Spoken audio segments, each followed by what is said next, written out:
বিসমিল্লাহির রহমানির রহিম। সকল প্রশংসা আল্লাহর, সকল ক্ষমতার মালিক আল্লাহ মহান। আসসালামু আলাইকুম আমার প্রাণ প্রিয় সকল আপনজন, কেমন আছেন? আমি আপনাদেরই কান্তাপা আবারও চলে আসলাম। আজকে হচ্ছে 14/6/2025 সাল। আল্লাহর নামে কাজ শুরু করলাম। আমি আমার আল্লাহর ঘরে সালাম দোয়া পৌঁছে দিলাম। আমার প্রিয় নবীজির রওজা মোবারকে সালাম দোয়া পৌঁছে দিলাম। হযরত শাহজালাল শাহ পরাণে সালাম দোয়া পৌঁছে দিলাম। আজমি শরীফে সালাম দোয়া পৌঁছে দিলাম। মাইজবান্ডার শরীফে সালাম দোয়া পৌঁছে দিলাম। আল্লাহ আপনি নামাজ রোজা ইবাদত বন্দেগী কবুল আর মঞ্জুর করে নেন। ভালো কাজগুলি আল্লাহ কবুল আর মঞ্জুর করে নেন, আমিন। আসলে আমার এই একটাই ফেসবুক আইডি, আর কোনো আইডি নাই। অনেকেই আমার ছবি দিয়ে অনেক ফেক আইডি খুলেছে। দয়া করে আপনারা অবশ্যই আমাকে হোয়াটসঅ্যাপে নক দিবেন, যেহেতু আমাদের প্রফেশনটা হচ্ছে পাত্রপাত্রীর সন্ধান দিয়ে বিয়ে শাদির ব্যবস্থা করা। তো এখানে অসংখ্য ছেলে মেয়ে আছে রেডি, যাদের কিনা বিবাহযোগ্য ছেলে মেয়ে দরকার। আপনারা ইনশাল্লাহ চলে আসবেন। এই মুহূর্তে আসলে বেশ কিছু সিটিজেন পাত্র যারা দেশে আসছে, উচ্চবিত্ত পরিবারের, Canada, America, London, Australia, Sweden, Switzerland, New Zealand, Ireland, বেশ কিছু ছেলে দেশে আছে।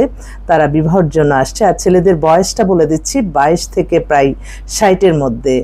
অবিবাহিত আছে, ডিভোর্স আছে, বিপত্নিক আছে ইনশাল্লাহ, আর বাংলাদেশে তো আছেই।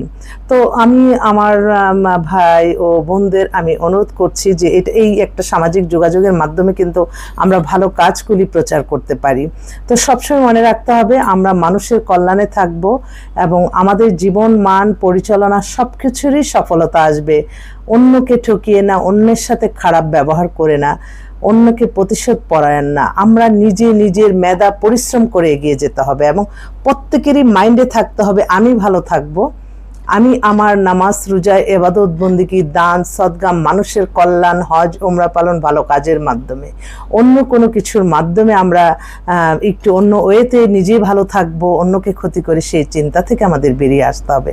আমার সামান্য একটা ক্ষুদ্র প্রফেশন, এই প্রফেশনের মাধ্যমে আলহামদুলিল্লাহ আমি শুকরিয়া জানাই আমার আল্লাহ মহানের কাছে যে অসংখ্য মানুষের কিন্তু আলহামদুলিল্লাহ কল্যাণ হচ্ছে। একটা পরিবার যখন আপনি শান্তি থাকবে, সেই পরিবারটাই সমাজ গঠন হয়, সমাজ থেকে দেশ। তো পরিবারে কিন্তু অনেক বড় একটা ভূমিকা থাকে। তো আপনারা যারা বিয়ে শাদী নিয়ে ভাবছেন, হয়তো আপনারা একটু যাচাই বাছাই করে আপনারা আপনাদের পছন্দের পাত্রপাত্রী নিতে পারবেন আমাদের মতো সেবামূলক প্রতিষ্ঠানগুলো থেকে। তো আসবেন ইনশাল্লাহ। আমি চাই এই সেবাটা সুন্দরভাবে সবার মাঝে প্যারাশানি মুক্ত হয়ে পৌঁছে যাক। এই কারণে আমি আপনাদের, যেহেতু এখন সামাজিক যোগাযোগের মাধ্যমটা যেহেতু সকলের হাতে হাতে, তো আমরা ভালো কিছু প্রচার করব। আমাদের একটা খারাপ কোনো কিছু প্রচারের মাধ্যমে একটা মানুষ যদি কোনো খারাপ পথে যায়, তখন কিন্তু সেটার জন্য আল্লাহর কাছে জবাবদিহিতা করতে হবে। মনে রাখতে হবে যে আল্লাহ সব দেখতেছে। আল্লাহ সবসময় আল্লাহকে সামনে রেখে আল্লাহর আদেশ নিষেধ মেনে চলার মাঝেই আমাদের শান্তি হবে, অন্য কোনো ওয়েতে না। হিংসা বিদ্বেষ কেন করবে? একজনের অনেক গর্জিয়াস লাইফ দেখে আরেকজনে অনেক হিংসুরে, কিন্তু ভিতরে আসলে মানুষের ভিতরে বিন্দু মাত্র হিংসা থাকলে সে কিন্তু জান্নাতে প্রবেশ করবে না। সেজন্য আমরা যাতে হিংসা মুক্ত, অহংকার মুক্ত থাকি। অনেকেই আছে ওরি আল্লাহ, মানে একজনের ভালোটা আরেকজনে দেখতে চায় না। এই সামান্য ক্ষুদ্র প্রফেশন অনেক ধরনের। আমি একটু ছবি সারি, এটা ঠিক, এটা জাস্ট একটা নিজের ভালোর জন্য। এখন তো আর এই 60 বছর কোটায় যখন চলে আসে মানুষের, আর কি নিজের ভালো থাকাটাই বেশি দরকার। নিজে ভালো থাকলে আরেকটা মানুষকে ভালো থাকতে পারবে। তো যার মাধ্যমে মানবতার কল্যাণ হবে, যার মাধ্যমে দিনের দাওয়াত দেওয়া হবে, আল্লাহর আদেশ নিষেধ প্রচার প্রচারণা করেই তো আমরা ভালো থাকতে পারি। আমরা কেন আরেকজনের ভাগ্য এরকম, আমরা কেন হিংসার কারণে সেই মানুষটাকে আবার ক্ষতিগ্রস্ত করব? সবসময় মনে একটা ক্ষণিকের এই দুনিয়ায় আসছি আমরা মেহমান হিসাবে। আমরা যে যার ভালো কাজগুলি প্রচার করে যাব। আমরা অনেকেই অর্থ বিত্ত জমিয়ে রাখি, আসলে আমি এটাতেই কখনোই বিশ্বাসী না। আপনি যতক্ষণ বেঁচে আছেন আপনার নামাজ রোজা ইবাদত বন্দেগী দান সদকা নিজ হাতে করে যান। এখন যে যুগটা আসছে ডিজিটাল যুগ, এই যুগে তো মানুষ নিজের মা বাবা সবসময় সন্তানকে মনে রাখে, কিন্তু সন্তানটা সে মা বাবাকে না, সে তার আবার সন্তানকে। সেজন্য নিজে বেঁচে থেকে আমার মা সবসময় আদেশ দিত, নিজে ভালো থেকে আরেকটা মানুষকে উপকার করবা, কখনো অর্থবিত্ত জমাবা না, সবসময় জমাবা নিজের আমল নামা, এবাদত বন্দিকি, নামাজ রোজা। সত্যিই তাই। এবং আপনি বেঁচে থাকতে মানুষের কল্যাণে থাকেন, আপনি বেঁচে থাকতে আপনার এবাদত বন্দিকি, দান দক্ষিণা, মানুষকে সাহায্য সহযোগিতা করা, না হোক আপনার পরিচিত অপরিচিত হোক, কিন্তু আপনার দানটা সে তার যখন কাজে লাগবে তার অন্তরের দোয়াটা আসবে। সেজন্য আমি সবসময় মনে করি আমার এখানে যে কেউ আসে, আমার এত সামর্থ্য নাই, বাট আমি তাদেরকে একটা সঠিক পথ দেখাই দিই যে এইখানে যাও। বা একটা মেয়ে বা একটা ছেলে আসলো, তার যে অনেক সময় দেখি যে অর্থের কষ্ট যাতে কোনো রোগী ফেরত না যায় হাসপাতালে, আমি বলবো অর্থবিত্তর কারণে যাতে কেউ বিয়ে থেকে বঞ্চিত না হয়, আমি সেভাবে ইনশাল্লাহ কাজ করি। আমার সবসময় মনে থাকে মানুষের কল্যাণে কাজ করতে হবে, এবং সততা, মেধা, পরিশ্রম করেই এগিয়ে যেতে হবে। তো আপনারা আসবেন ইনশাল্লাহ। আমার একটাই ফেসবুক আইডি, আর কোনো আইডি নাই। এটাতে একটু ছবি টবি সারি, বিভিন্ন মানুষ বিভিন্ন আবার এই ছবি দিয়ে বিভিন্ন মিথ্যা কাল্পনিক গল্প বানিয়ে ফেলে, এটা থেকেও আমার আমি খুব আপসেট। তো সবাই আমার পাশে থাকবেন, আমি দোয়া চাই সকলের কাছে। যেহেতু আমি সবসময় মনে করি যার দ্বারা মানবতার কল্যাণ হবে মানুষের মধ্যে, তিনি উত্তম, এবং এটাই আমি সবসময় মনে প্রাণে বিশ্বাস করি। তো সততার সহিত চলতে হবে। আপনি একটা গর্জিয়াস জীবন, একটা ছবি দেখে তাকে মাপতে পারবেন না যে সে কি। এটা কিন্তু বর্তমানে এই সামাজিক যোগাযোগের মধ্যে জেলাসি জিনিসটা বেশি চলে আসছে।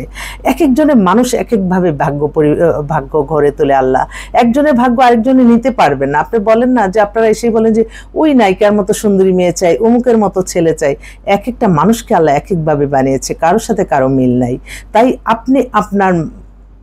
একমাত্র আপনি আল্লাহর সন্তুষ্টি লাভের আসে নামাজ রোজা ইবাদত বন্দিগি করে যান, এর মাধ্যমে আপনি সফলতা পাবেন। আপনার জীবনসঙ্গী দিয়ে, সঙ্গিনী দিয়ে কিন্তু আপনার পরিবার গঠন হবে। তাই এই ব্যাপারটা আপনারা অবশ্যই একটু মাথায় রাখবেন যে তার ভিতরে আল্লাহর ভয় আছে কিনা, তার পরিবার নামাজি কিনা। এটা দেখলেই যার ভিতরে আল্লাহর ভয় আছে, গুনার চিন্তা আছে, সে কখনোই খারাপ কাজ করবে না, আমার বিশ্বাস। তো সবাই ভালো থাকবেন, আসবেন, অফিস খোলাই আছে। আজকে কিন্তু ঈদের ছুটির লাস্ট ডে। তো সবাইকে শেষবারের মতো ঈদ মোবারক জানাচ্ছি। জানি না সামনে কোরবানি পাবো কিনা। আমি তো একটা সেকেন্ডে মনে করি যে আজান দিচ্ছে, আজানের আগে না, এখন তো ফ্রি আছি, যদি একটা সেকেন্ডে পরে আমি না থাকি, আমি তাড়াতাড়ি নামাজটা পড়ে নেই। সবসময় ভালো কাজগুলি, আল্লাহর আদেশ নিষেধগুলি মেনে চলার মাঝেই সকল শান্তি। সবাই ভালো থাকবেন। জানি আমি ক্ষুদ্র সামান্য একজন মানুষ, যদি কোনো ভুল হয়, মানুষ মাত্রই ভুল হয়, ক্ষমা করে দিবেন। অনেক সময় দেখা যায় এখন আর ফেসবুকে ঢুকতে মন চায় না। অনেক সময় দেখি যে একটা জিনিস, সেটা তো আমার সত্যটা বলতে হয়, তো আবার কখন কোথা থেকে কি আসে এই চিন্তা। সেজন্য ফেসবুকে ঢুকলে উচিত কথাগুলি কিন্তু আমাদের মন থেকে বের হয়ে যায়। তখনই কিন্তু আবার মনে হয় যে আল্লাহ, আবার কোন বিপদে পড়ি। অনেক ঝামেলা, অনেক চিন্তা ভাবনা করতে হয়। আর একে তো নারী হলে তো অনেক অনেক চিন্তা ভাবনা করে এগিয়ে যেতে হয়। তবে নারীদেরকে আপনারা ভালোবাসবেন, নারীদেরকে মিথ্যা কাল্পনিক গল্প বানিয়ে নারীদেরকে হয়রানি করলে এটার জন্য আল্লাহর কাছে জবাবদিহিতা করতে হবে। কারণ কি, এই নারী দ্বারাই আল্লাহ পৃথিবীতে মানুষ সৃষ্টি করেছে। সবসময় মা বাবাকে সম্মান, শ্রদ্ধা, ভালোবাসতে হবে। বেঁচে থাকলে মা বাবাকে তাদের আদর যত্ন, তাদের প্রতি মায়া মমতা, ভালোবাসা দেখাবেন। মরে গেলে তখন আফসোস করতে করতে কিন্তু জীবন চলে যায়। সেজন্য যাদের মা বাবা বেঁচে আছে, অবশ্যই আপনারা তাদেরকে সম্মান করবেন। মা বাবার দোয়া যে কত বড় জিনিস, সেটা যারা পেয়েছে তারাই বুঝছে। তো সবাই ভালো থাকবেন। আসসালামু আলাইকুম।